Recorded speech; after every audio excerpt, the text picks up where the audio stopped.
गुज़श्ता रोज़ हमने देखा कि लाहौर में पेश आने वाला एक इंतहाई नाखुशगवार वाक़या ये एक बहुत बड़ा सानिया भी बन सकता था। एक खातून के लिबास के डिज़ाइन पर अरबी हरूफ में चंद अल्फाज लिखे थे, जिस पर हमने देखा कि कुछ वहाँ पर लोग मुश्तिल हो गए। उनको लगा कि पता नहीं क्या ये उनको ये लगा कि शायद रिलीजियस पॉइंट ऑफ व्यू से उन्होंने सोचा। हालांकि ये वो अल्फाज से एक अरबिक की अगर देखा जाए, ये सिर्फ कुरान पाक की ज़ुबान तो है, लेकिन एक पूरी लैंग्वेज है, उसमें किसी भी हर्फ का कोई भी मतलब हो सकता है। लाहौर के इलाके इछरा में ये वाक़या पेश आया था। ASP शहर बानो नकवी ने समझ बूझ और दिलेरी के बायस खातून शहरी मुश्तिल हजूम का निशाना बनने से उसको बचा लिया। होटल के मालिक ने लोगों के हजूम को इकट्ठा होते देखा तो मामले की हसासियत को भांपते हुए फौरी पुलिस को इतला कर दी थी। यूँ ASP शहर बानो ने ना सिर्फ समझदारी से इस मुश्तिल हजूम को संभाला, बल्कि अपनी जान खतरे में डालकर खातून को बाहिफाजत हजूम के नरगे से निकालने में भी कामयाब हो गई। तो ये जो अदम बर्दाश्त है, ना हम वाक़े की तहकीक करते हैं, ना हमें पता है कि क्या लिखा हुआ है, उस पर कोई ऐसी कुरानिक वर्स नहीं थी, कोई ऐसी आयत नहीं लिखी हुई थी, कोई हदीस नहीं थी, जिसको हमने ख़ुद से अज्यूम करके हमारे माशरे में इतनी जहालत है कि हम तहकीक नहीं करते और फ़ौरन से कोई बड़ा सानेहा जो है वो करने में शामिल अपना हिस्सा डाल देते हैं। लगारी साहब, आपसे आगाज़ करूँगी। इस कदर अदम बर्दाश्त बढ़ चुकी हुई है कि हम सोचते समझते कुछ नहीं है, लोगों की इज़्ज़तों से खेलने, उनकी जान पर आ जाते हैं। सही इंतहाई शर्मनाक बात है हमारे लिए। हम इस सोसाइटी का हिस्सा हैं, ये हमारे ही लोग हैं और हमारी सोसाइटी को आमदन जाहिर रखा गया। ये स्टेट की पॉलिसी थी कि उनके अंदर इंतहा पसंदी फैलाई जाए। स्टेट की पॉलिसी के तौर पर जनरल ज़िया के दौर से लेकर अब तक इस ऐसे वाइब्रेंट प्रोग्रेसिव सोसाइटी को जहालत की तरफ, जहाँ पर लोग अपने प्रोग्रेसिव रवैयों का इजहार करते थे, इलेक्शन में, मेलों ठेलों में, आप जाएं सिब्बी में, डेरा गाजी खान में, आप दूसरे इलाकों में, दूर उफ्तादा इलाकों में जाएं, बलूचिस्तान में जाएं, लोग किस कदर वाइब्रेंट, किस कदर शानदार हुआ करते थे। हमने देखे हैं, मेले भी देखे हैं, हमने लोगों को रक्स करते देखा है और हमने मुश्तरका रक्स देखे हैं और बिल्कुल देही इलाकों में जाकर के ख़वातीन और मर्द किस तरह से मिलकर शादियों पर रक्स करते हैं। सोसाइटी को इस तरह बना दिया गया जैसे ये मोम की गुड़िया है और लोगों को वहशी बना दिया गया है। तो ये तो मज़हब के ख़िलाफ़ है। ये चीज़ तो बस, इससे तो इस्लाम ख़तरे में है, इससे तो पाकिस्तान की बिल्कुल गद्दारी हो रही है। देखो जी, गद्दारी हो रही है। देखो, इन्हीं गद्दारी के सर्टिफिकेट और गैर मुसलमान के सर्टिफिकेट जाहिल लोगों के हाथ में थमा दिए गए हैं। सही। अब बड़े बड़े जय्यद आलिम इस मुल्क के अंदर रहे हैं जिन्होंने दीन की खिदमत की और ऐसे ऐसे बहुत ही छोटे दिमाग के लोग। अच्छा, ये लोग वो भी नहीं है जो ये कहें कि जनाब ये मस्जिद वाले लोग हैं, नहीं थे, यानी आम लोग थे। आम लोगों के अंदर चूहे के दिमाग रख दिए गए, छोटे छोटे दिमाग रख दिए गए, जिनमें कोई चीज़ नहीं है। अरबी में चंद हरूफ और भी उर्दू नस्तालिक में भी हम ऐसे लिखते हैं, नस्ख में भी ऐसा लिखते हैं।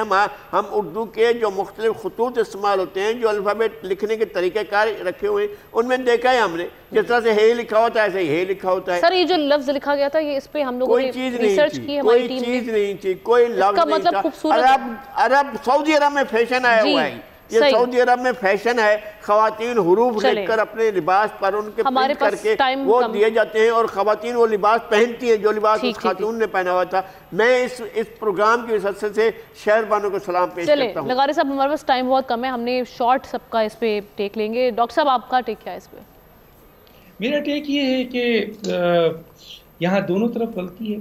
एक तो ये है कि जनाब एक खातून जो है इस किस्म का अरबी का ख़त लिख के घूम रही हैं एक ऐसे मुल्क में जहाँ इन चीज़ों को बड़ी हसासियत से देखा जाता है। तो आप प्रोवोक कर रहे हैं। आप सऊदी अरब में तो नहीं है ना, आप अमेरिका में नहीं है, आप ईरान में नहीं है, आप पाकिस्तान में। जैसे कि लगारी साहब ने कहा कि पाकिस्तान की जो आपके माशरे और समाज को एक्सट्रीमिस्ट बना दिया गया है, तो आपकी गलती है, आपने क्यों किया। दूसरी कि ये हुरूफ है, हुरूफ के हवाले से देखें, शरीयत अल्लाह का कानून बिल्कुल क्लियर है, उसमें कोई वो नहीं है। और पाकिस्तान का आइन भी 2A 227 कुरान और सुन्ना के बाहर नहीं है। लेकिन अभी मैं देख रहा था कि बांग्लादेश पे एक दीवार पे अरबी पे लिखा हुआ था कि यहाँ पर पेशाब करना मना है। अब सिर्फ अरबी का उन्होंने लगाया इसलिए था कि लोग एहतराम से जो है वहाँ से गुजर जाएं, क्योंकि अरबी का लफ्ज़ जहाँ पे आता है लोगों का फ़ौरन कॉन्सेप्ट जाता है कुरान की तरफ। और ये पाकिस्तान में मुसलमानों के हवाले से ये कॉन्सेप्ट है और ये इनकी तरबियत का हिस्सा है, क्योंकि हमारे यहाँ एजुकेशन तो है नहीं, हम तो कुरान पढ़ाते हैं, हम तो अपनी तालीमी दर्सगाहों में قرآن کو اگر تعلیم کا حصہ بنا دیں تو ہمیں پتہ ہو کہ قرآن میں کیا لکھا ہے. ہم عربی کو اگر پاکستان کا تعلیمی نصاب میں حصہ بنا دیں تو ہمیں پتہ ہو کہ قرآن میں کیا لکھا ہوا ہے. بالکل ایگزیکٹلی آپ صحیح کہہ رہے ہیں. ایجوکیٹ کرنا اس معاملے میں بہت ضروری ہے اور اس میں ہمارے علماء کرام اور اساتذہ کا بھی بڑا رول ہے. جی احتشام صاحب. دیکھیں ہم نا اس حوالے سے بالکل غاری صاحب صحیح کہہ رہے ہیں کہ منافقت سے بھرپور ہمارا معاشرہ ہے. میں کیا کہوں آپ کیا کہیں. ڈاکٹر اسرار مرحوم کہتے رہے ہیں کہ خاص طور پہ مذہبی طبقوں کو جس انداز سے وہ لتاڑا کرتے تھے کہ اپنے چھوٹے سے مفاد کے لیے کہاں سے کہاں چلے چلتے ہیں. ابھی آپ دیکھ لیں پیپلز پارٹی کے گورنر پنجاب سلمان تاثیر ابھی کیا کہا تھا انہوں نے باتوں میں یہ بات کی تھی کہ جو ضیاء الحق کے بنائے ہوئے قوانین ہیں وہ ہم نہیں مانتے اور اس کو بے شمار مذہبی لوگ بھی چیلنج کرتے ہیں. ان کو لے کے جناب جان ان کی لے لی گئی. ویسے تو مولویوں کو نہیں پتا کہ ایک جان لینا نبی صلی اللہ علیہ وسلم نے کہا ہے ایک کسی کو ناک مارنا پوری انسانیت کو مارنا ہے اور ایک کی جان بچانا پوری انسانیت کی بچانا ہے. مطلب سلمان تاثیر اس کے والد صاحب مولانا تاثیر کتنے بڑے عالم تھے. آپ اس شخص کو کہہ سکتے ہیں. باقی آپ بھی سب لوگ مسلمان ایسے ہی ہیں لیکن کسی کو آپ یہ بنیاد بنا کے مار دیکھیں. یہ تربیت اور تعلیم جان بوجھ کے لوگوں کو جو ہے نا رکھا جاتا ہے کہ ان پڑھ ہیں. یہ چھوٹی چھوٹی باتوں پہ لوگوں کو پرووک کرانا میرے خیال ہے ظلم ہے. یہ جب تک کہ ہمارا مذہبی طبقہ اس پہ نہیں آتا اپنا کردار ادا کرنا ہوگا. شہزادہ ذوالفقار صاحب آپ کا اس پہ کیا رائے ہے؟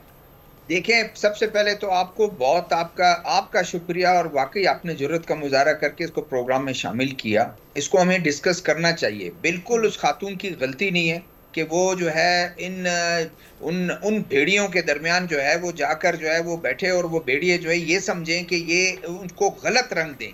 ہم وہ لوگ ہیں جو قرآن کو 7 غلاف میں لپیٹ کے رکھ دیتے ہیں, احترام کرتے ہیں, پڑھتے نہیں ہیں, سمجھتے نہیں ہیں, اس پہ عمل نہیں کرتے ہیں. میرے خیال میں ہمیں یہ درس دینا چاہیے اور یہ ضیاء الحق کے وہ چیزیں ہیں جو انہوں نے آج دن تک ہم اپنے معاشرے سے نکال نہیں سکے ہیں.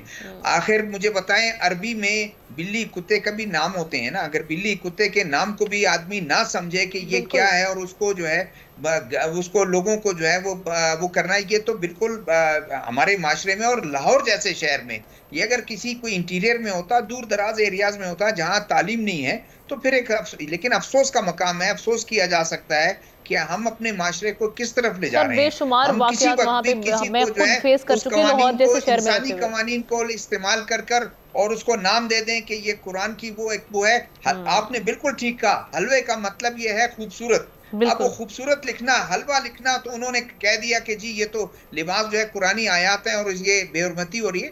بہت غلط بات ہے, بالکل غلط بات ہے. اور حلوہ اکثر بھی تو بہت معنی رکھتا ہے نا شہزادہ صاحب. اور بلی اور کتا جو ہے وہ اللہ کی مخلوق ہے. وہ اگر لکھ دیا جائے تو وہ گالی نہیں ہے. آپ نے اس کا جو مقابلہ کیا ہے ذوالفقار صاحب وہ مناسب نہیں ہے. میں تو نہیں وہ آپ کی رائے اپنی جگہ لے دانش صاحب, لیکن میری بھی رائے سن لے.